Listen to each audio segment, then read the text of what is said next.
Nah, hari ini saya ingin mengajak kita belajar dari satu kisah Alkitab. Ada satu keluarga yang juga mengalami masa sulit. Mereka menikah dan mereka harus menghadapi masa-masa sulit dalam hidup mereka. Nah, bagi Bapak Ibu yang suka tema, saya kasih tema kita adalah keluarga bahagia di tengah masa sulit. Keluarga orang percaya yang tetap bahagia sekalipun di masa sulit. Keren ya. Bapak Ibu, hari ini masa sulit Anda berbahagia? Anda menikmati kasih Tuhan? Anda menikmati kasih keluargamu? Anda menikmati berkat Tuhan? Anda menikmati pertolongan Tuhan? Anda masih bisa damai dan sabar dalam hidupmu? Anda melihat semua itu? Kalau itu ada padamu, Anda adalah keluarga yang berbahagia. Kita lihat Kejadian 26.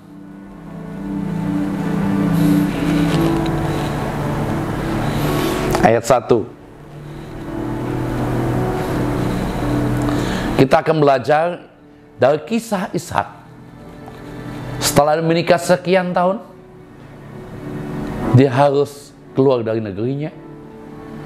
Kita lihat di sini ya. Saya akan bacakan ayat 1 sampai 6 dulu. Nanti kita akan bahas pelan-pelan. Maka timbullah kelaparan di negeri itu. Ini bukan kelaparan yang pertama yang telah terjadi zaman Abraham. Sebab itu Ishak pergi ke Gerar kepada Abimelek, raja orang Filistin. Jadi ternyata pada masa dulu pun sering terjadi kelaparan.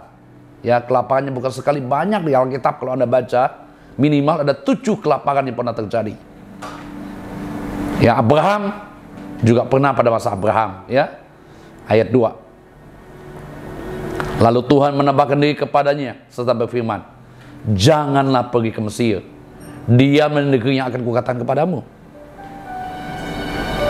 Tinggallah di negeri ini sebagai orang asing. Maka aku akan menyertai engkau dan memberkati engkau. Sebab kepadamulah dan kepada seluruh keturunanmu akan kuberikan seluruh negeri ini.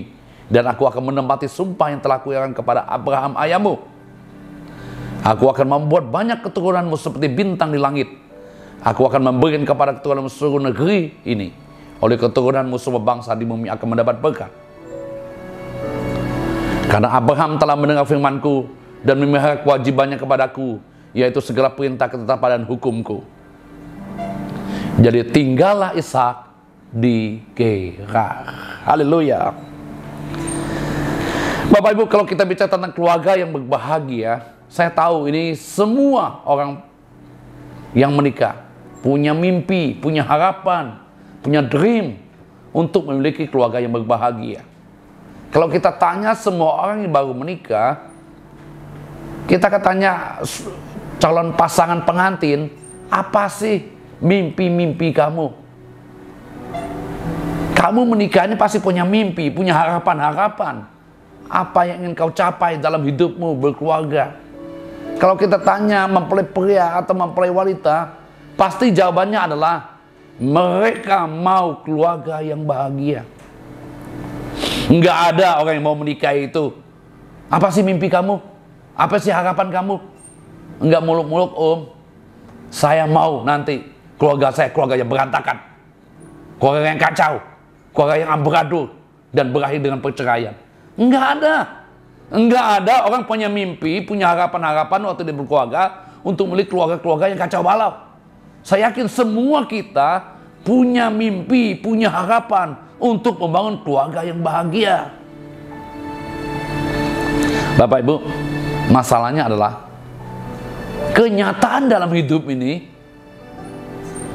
kadang-kadang membuat kita keluar dari setiap mimpi kita, keluar dari setiap harapan-harapan hidup kita. Sadar nggak? Kenyataannya adalah masa sulit. Kenyataan adalah pandemi. Kenyataan adalah kebangkrutan. Kenyataan adalah sakit nggak sembuh-sembuh. Kenyataan adalah anak-anak kena narkoba. Kenyataan adalah suami punya will, istri punya will. Enggak gampang untuk membangun keluarga bahagia di tengah masa sulit. Bapak Ibu, satu kali dalam satu seminar, John C. Maxwell. Kenal semua kita itu? Seorang penulis buku tentang leadership yang sangat terkenal. Bukunya sangat banyak. John C. Maxwell, di mana mengadakan seminar. Satu kali dalam seminar itu adalah istrinya yang berbicara. Dan John Maxwell, hanya duduk menemani istrinya. Dan seminar itu istrinya bicara tentang kebahagiaan. Dari pembicara utama. Setelah banyak hal, akhirnya orang mulai bertanya kepada Margaret Maxwell. Pertanyaannya gini, karena orang melihat mereka ini begitu harmonis, begitu luar biasa.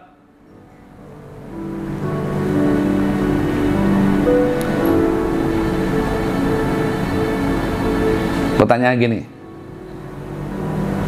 Bu Margaret, apakah suami Anda membuat Anda bahagia? Semua terdiam podium. Karena di situ ada Maxwell. Apakah suami Anda membuat Anda bahagia?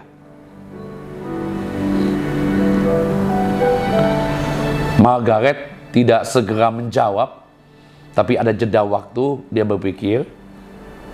Dia ngomong gini, tidak. Mendengar jawaban itu, semua peserta seminar langsung menoleh kepada Maxwell. Dan apa reaksi Maxwell?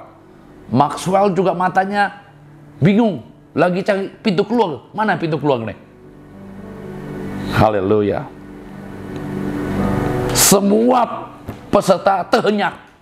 Dia ngomong gini, tidak. Katanya sekali lagi, John Maxwell tidak bisa membuat aku bahagia. Mendengar jawaban tersebut, semua peserta terhenyak, kaget.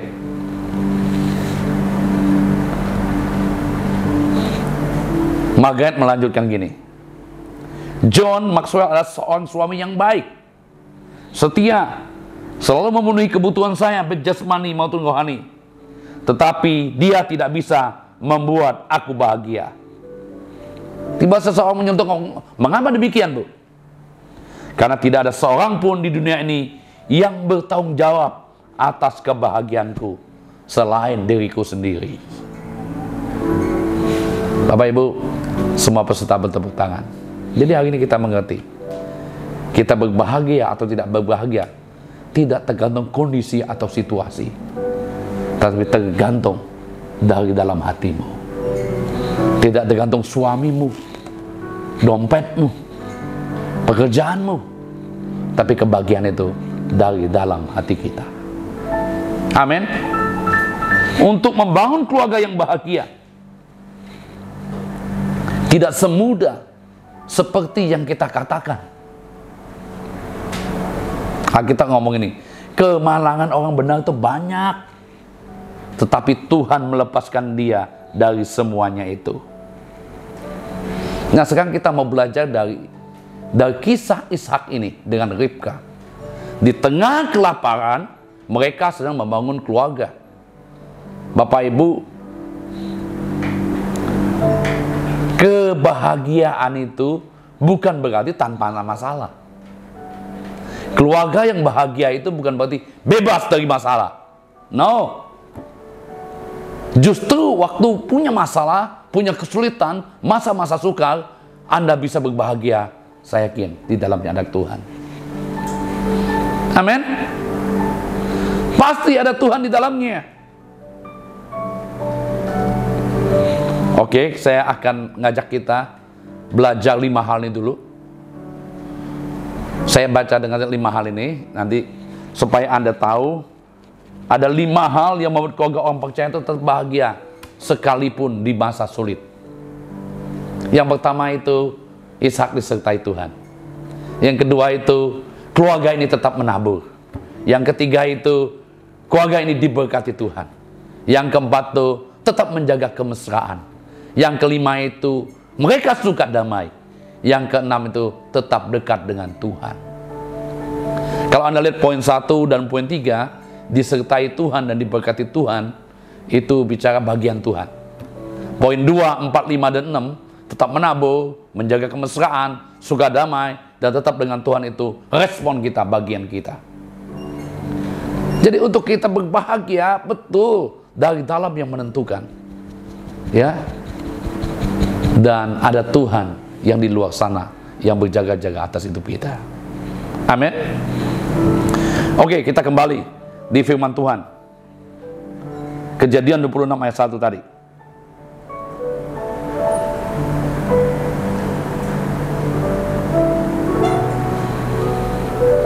Maka timbullah kelaparan di negeri itu. Ingat, kelaparan itu identik dengan kesukaran. Bapak Ibu, kalau negeri ini kelaparan, pandemi, bukan berarti Anda dan saya bebas dari kelaparan, dari pandemi. Karena kita ada di tengah-tengahnya. Bukan berarti Anda seorang yang diurapi Tuhan dengan dahsyat dan ajaib, Anda terbebas dengan situasi itu. Kita ada di tengah pandemi, kita ada di tengah kelaparan, kita ada di tengah kesulitan. Yang membedakannya mana? Kita harus mempercayai Tuhan sekalipun di masa-masa sulit seperti ini. Bisakah di tengah pandemi, kesulitan ini, kita tetap berbahagia? Keluarga kita tetap bahagia.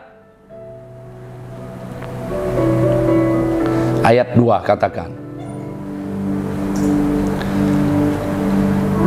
Tuhan menempatkan diri kepada Ishak. Tuhan ngomong, lu jangan pergi ke Mesir loh. Mesir itu lambang dunia, lambang segalanya ada, lambang kemewahan.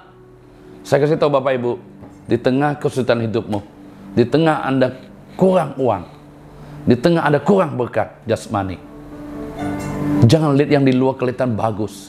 Tapi kalau Tuhan tidak ngomong kita ke sana, jangan pernah pergi. Berakhir dengan yang tragis. Anda udah tahu kisah Naomi dan Elimelek kan? Mereka mengalami kelaparan di Bethlehem. Mereka keluar dari Bethlehem, nggak tanya Tuhan.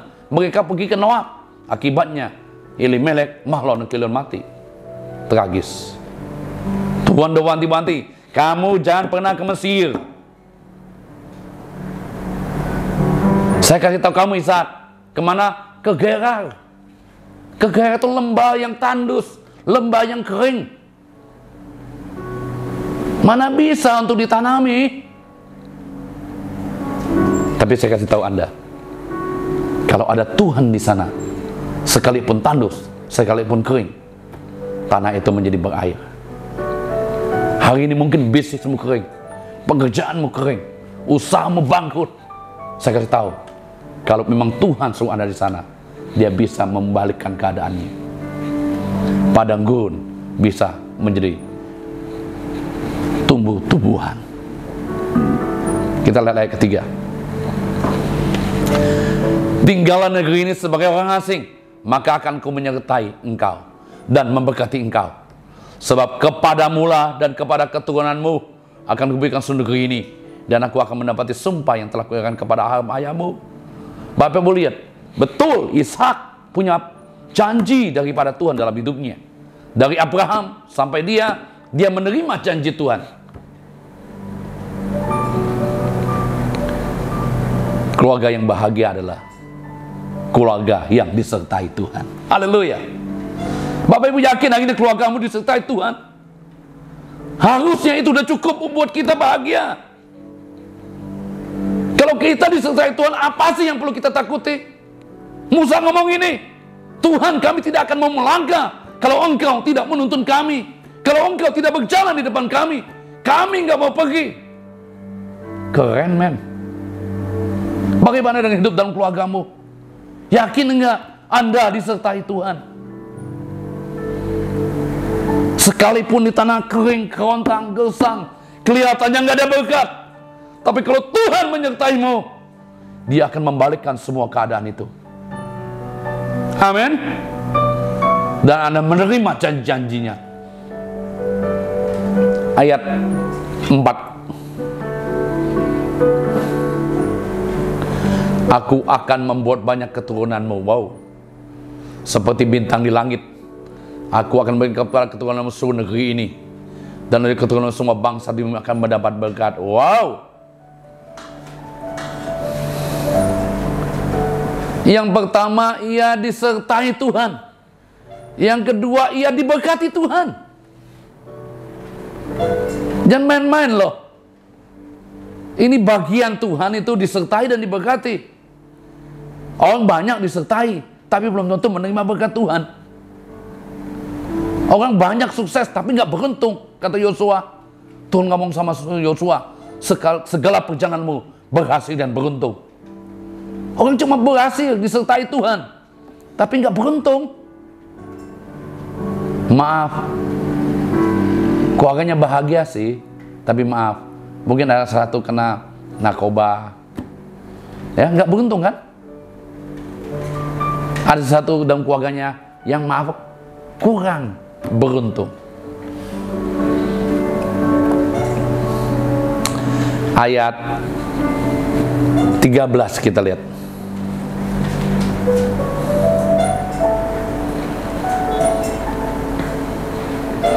Dan orang itu menjadi kaya, bahkan karena makin kaya, sehingga ia menjadi sangat kaya.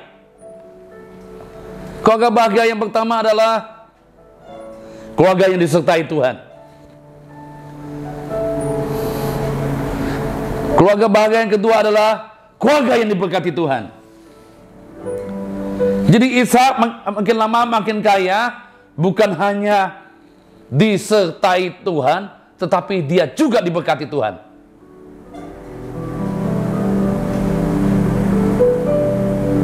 Kita kembali ke ayat 13 tadi.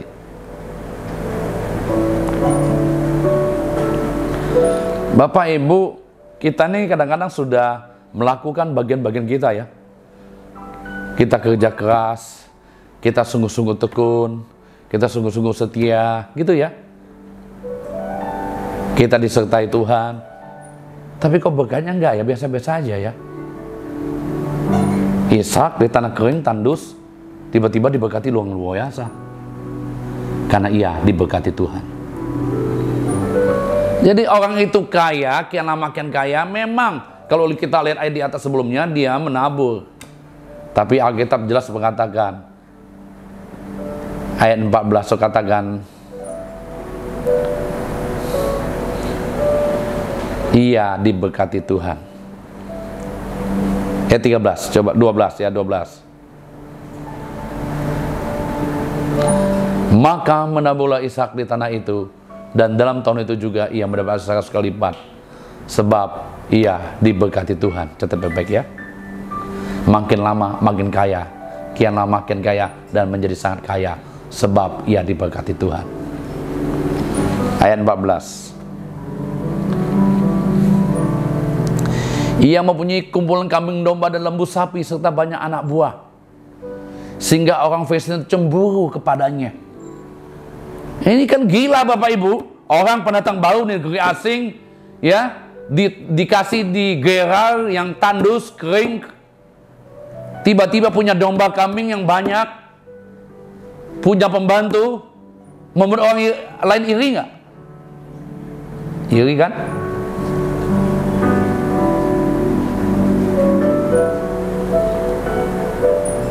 Ayat 15. Segala sumur yang digali dalam zaman Abraham ayahnya oleh hamba-hambanya ayahnya itu telah ditutup oleh orang Filistin dan timbul dengan tanah. Jadi Abraham pernah sana gali sumur dulu banyak, tapi orang Filistin tutupin. Ayat 16.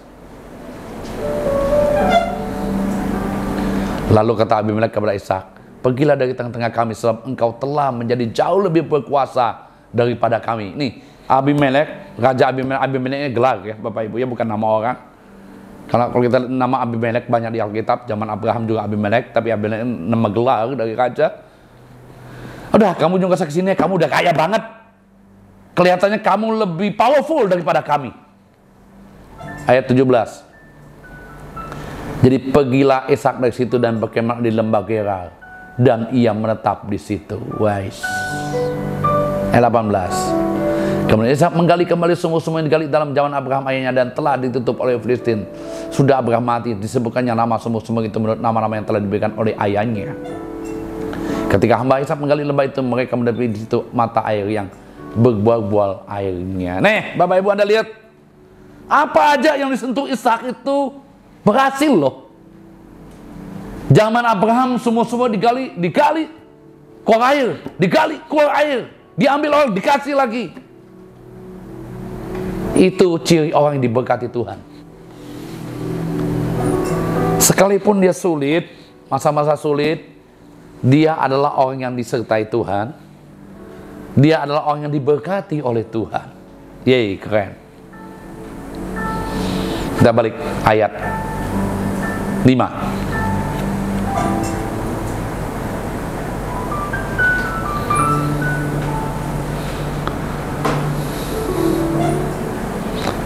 Ayat 6. Jadi tinggallah Ishak di Gerar. Ayat 7.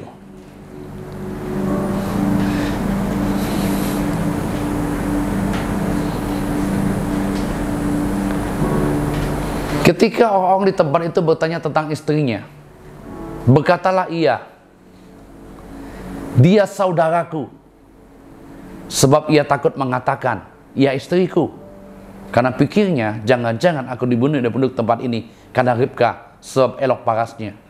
Bapak Ibu, Anda lihat nih, Ishak yang punya janji Tuhan, yang disertai Tuhan, yang diberkati Tuhan, ternyata ada unsur manusiawinya ya Bapak Ibu. Takut. Jadi semua kita bisa takut. Saya bisa takut. Hamba Tuhan manapun bisa takut. Sehebat apapun orang bisa takut. Tapi saya mengajak kita jangan pernah hidup dalam ketakutan itu. Takutnya Ishaknya cukup parah loh. Dia bohong bahwa istrinya saudaranya. Kan istrinya cantik sih ya. Jadi ini parah loh.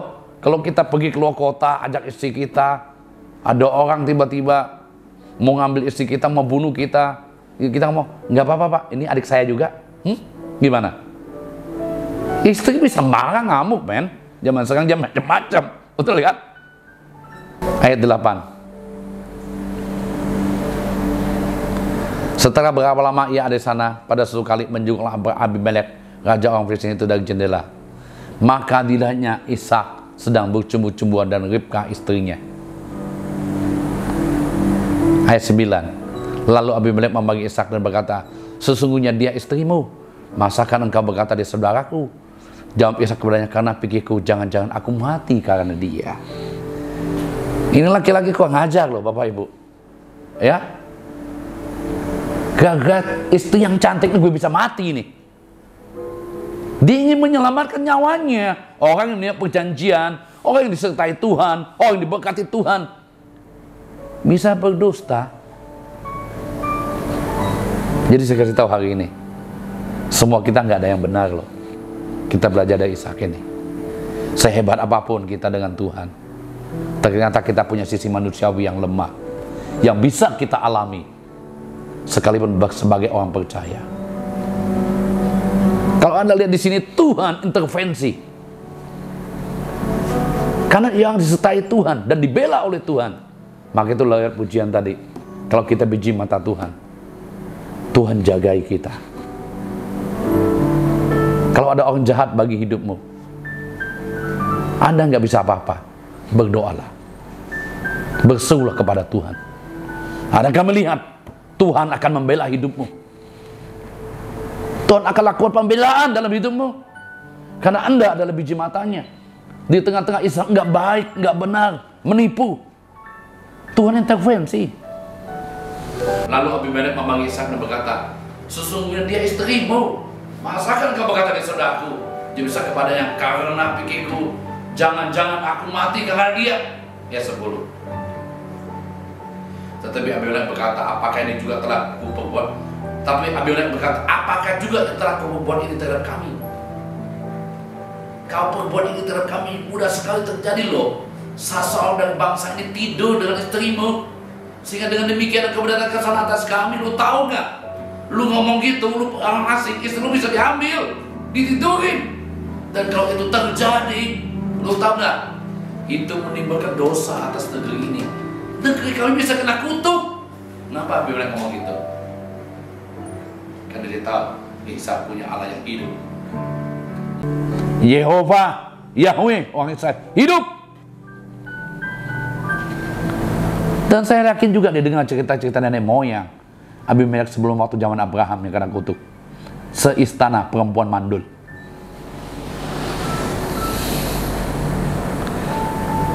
Bapak Ibu, Anda lihat yang ketiga. Keluarga bahagia di masa sulit. Ya. Itu adalah di sini yang keempatnya, tetap menjaga kemesraan. Walaupun usia pernikahan Ishak pada waktu itu udah 35 tahun. Artinya dia pergi membawa anak-anaknya.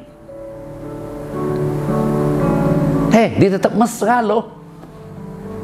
Membuktikan bahwa di tengah kesulitan kita tetap bisa harmonis dengan orang tua kita, dengan saudara kita, dengan anak-anak kita, dengan istri kita, dengan suami kita. Jaga dong kemesraan itu. Itu menunjukkan kebahagiaan dalam hidup keluargamu. Sekalipun kekurangan makanan, kekurangan uang, kekurangan banyak hal di masa sulit, tapi kita masih bisa berbahagia, masih bisa mesra, masih harmonis. Haleluya. Kita kembali ke ayat 11. Kita ada dapat 3 poin.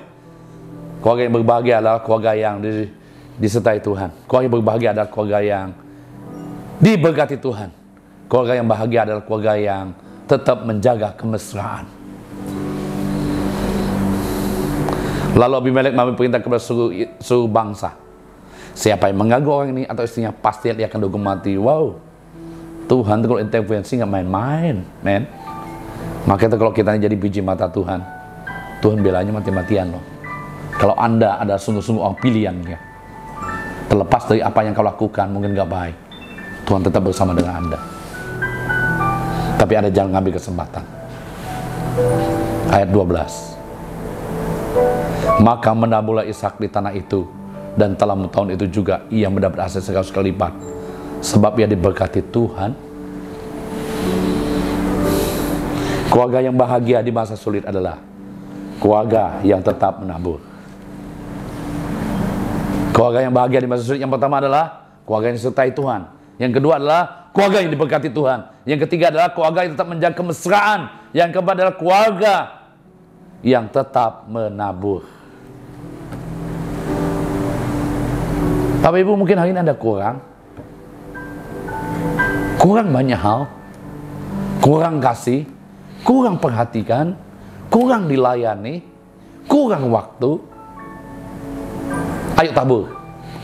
Tabur waktumu buat melayani orang lain.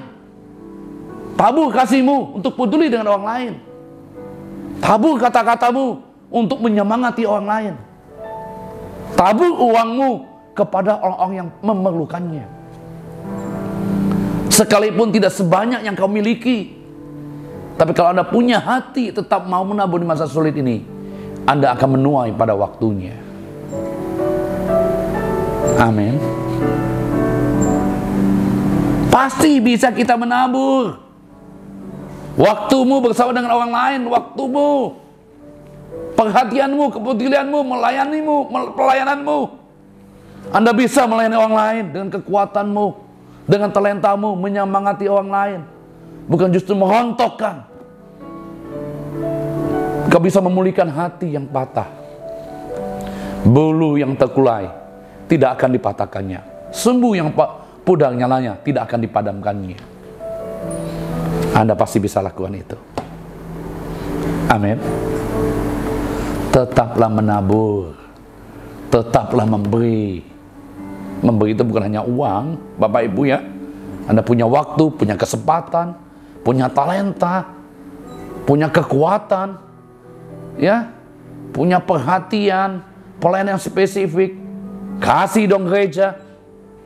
Mungkin Anda bisa main multimedia, Anda bisa main musik, Anda bisa editing video. Masa-masa ini kan diperlukan editor. Haleluya. Ngajar les. Hari ini anak-anak banyak butuh les. Mungkin dibutuhkan uluran tanganmu. Anda tetap bisa menabur. Di mana Tuhan memberi Anda kelebihan di sana, talenta. Tuhan mau Anda menabur di sana. Sekalipun Anda nggak punya talenta, kadang-kadang Tuhan minta kita menabur. Sekalipun Anda nggak punya uang, kadang-kadang Tuhan tetap minta kita menabur. Dan kisah ini benar-benar terjadi, luar biasa Bapak Ibu ya. Kalau kita lihat di masa kelaparan, kesulitan, ada orang bernama Ishak. Dalam 1 tahun diberkati 100 kali lipat. Kita kembali ayat 12.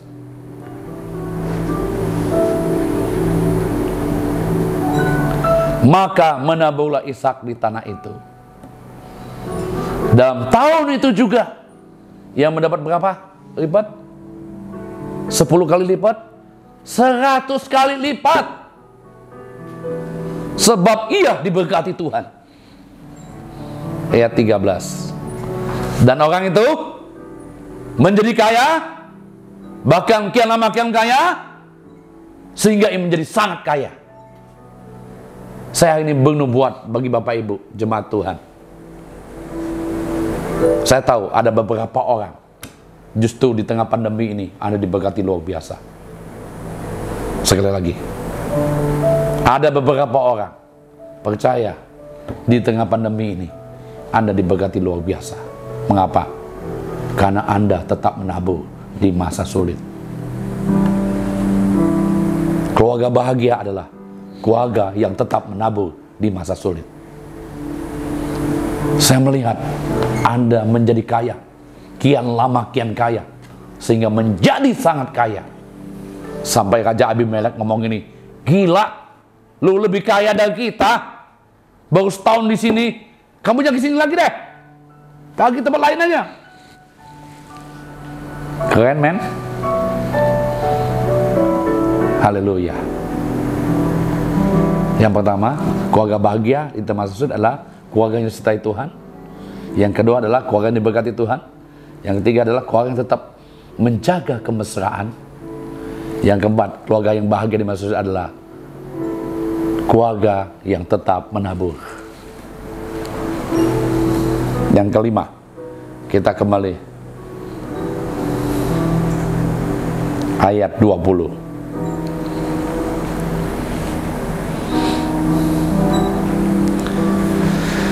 Lalu bertengkarlah para gembala Gerar dan para gembala Ishak, berebut sumur karena mereka, air ini kepunyaan kami. Dan Ishak menamai itu Esek karena mereka bertengkar dengan dia di sana. Ayat 21. Kemudian mereka menggali sumur lain dan mereka bertengkar juga di tengah tentang itu. Maka Ishak menamai sumur itu Sitnah. Ia pindah dari situ dan menggali sumur yang lain lagi. Tetapi tetap sumur itu mereka tidak. Tetapi tentang sumur ini mereka tidak bertengkar. Sumur itu dinamai Rehoboth. Dan ia berkata, sekarang Tuhan telah memberi kelonggaran kepada kita sehingga kita dapat beranak cucu di negeri ini. Keluarga yang bahagia di masa sulit adalah keluarga yang cinta damai. Saya bingung loh, ada orang Kristen yang suka bertengkar, suka cari-cari kesalahan orang lain, kepo. Tahu kepo? Mau ngurusin orang lain, jadi perusuh, troublemaker. Lu lihat tuh Ishak, ditutup sini, tutup sini, dia buka terus, ambil aja, ambil aja, ambil aja.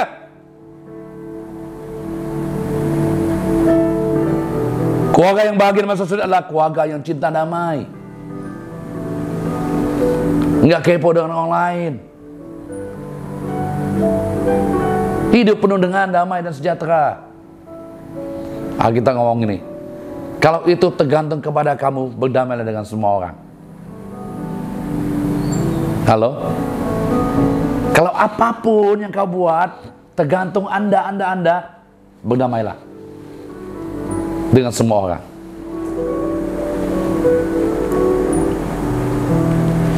Markus 9 ayat 50 katakan gini, garam memang baik, tetapi jika garam menjadi hambar, dengan apakah kamu mengasingkannya?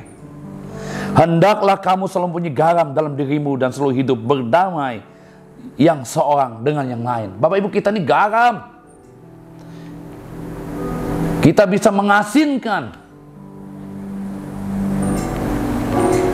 Hiduplah damai dengan semua orang. Amin. Jangan suka bikin kerusuhan, pertengkaran memulai, hal-hal yang jahat. Pikirkan yang mulia, yang baik, yang sedap didengar, patut dipuji. Pikirkan semua itu. Cinta damai. Dikit-dikit su gitu ya. Ngancam ini, ngancam itu. Kayak orang tidak bertuhan. Tapi hari ini keluarga yang bahagia di masa sulit tetap cinta damai. Sekalipun mungkin kita benar, orang lain mencoba menjelek-jelekan kita, kita tetap cinta damai. Kelihatannya kita lemah, tapi kita adalah orang yang percaya Tuhan seutuhnya. Amin, Bapak Ibu. Yang terakhir,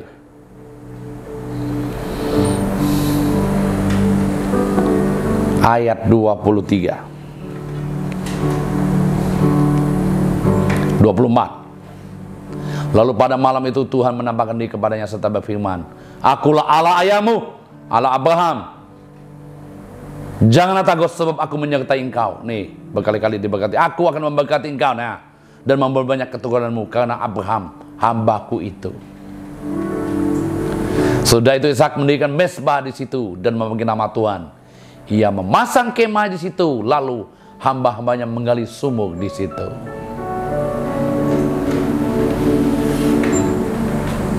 Bapak Ibu,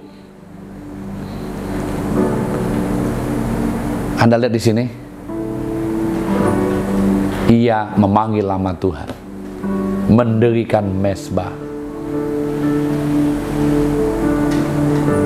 Bapak Ibu, keluarga bahagia di tengah masa sulit adalah keluarga yang tetap dekat dengan Tuhan. Amin. Anda masih mezbah keluarga? Anda masih mezbah pribadi? Anda masih tetap dengan Tuhan? Kita bukan hanya dekat dengan Tuhan, Tuhan tinggal dalam hidup kita loh. Orang yang mengerti di masa sulit dia berbahagia kalau dia tetap membangun mezbah.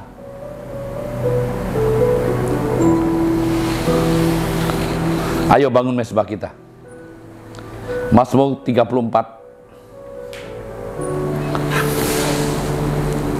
ayat 10 ngomong gini, singa-singa muda merana kelaparan, tetapi orang-orang yang mencari Tuhan tidak kekurangan suatu apapun yang baik. Singa-singa muda merana kelaparan. Bapak Ibu tahu arti singa-singa muda? Singa yang sedang powerful, singa yang sedang penuh dengan kekuatannya. Lagi kuat-kuatnya singa muda itu, Bapak Ibu. Kalau Anda sedang nonton film geografik tuh ya, Anda tahu singa muda itu kekuatannya. Buaya itu dia bisa angkat. Sekuat apapun kita, sekaya apapun kita, kalau kita tidak mencari Tuhan, kita lemah, men. Halo. Kita kuat dengan otot kita kuat dengan vitamin kita kuat dengan backingan kita kuat dengan menara yang kita bangun. Anda pasti kekurangan sesuatu yang baik. Alkitab berkata, tetapi orang yang mencari Tuhan tidak kekurangan satu pun yang baik. Kalau terjemahan bahasa Indonesia sehari-hari bagus ini. Tetapi orang yang menyembah Tuhan, BIS ya, terjemahan bahasa Indonesia sehari-hari, orang-orang yang menyembah Tuhan tidak kekurangan sesuatu pun yang baik. Anda menyembah Tuhan? Anda mencari Tuhan? Orang yang menyembah dan mencari Tuhan dengan hatinya, orang itu melekat sama Tuhan, dan Tuhan kasih perjanjian dengannya. Amin. Kita kembali ke Kejadian 26 tadi.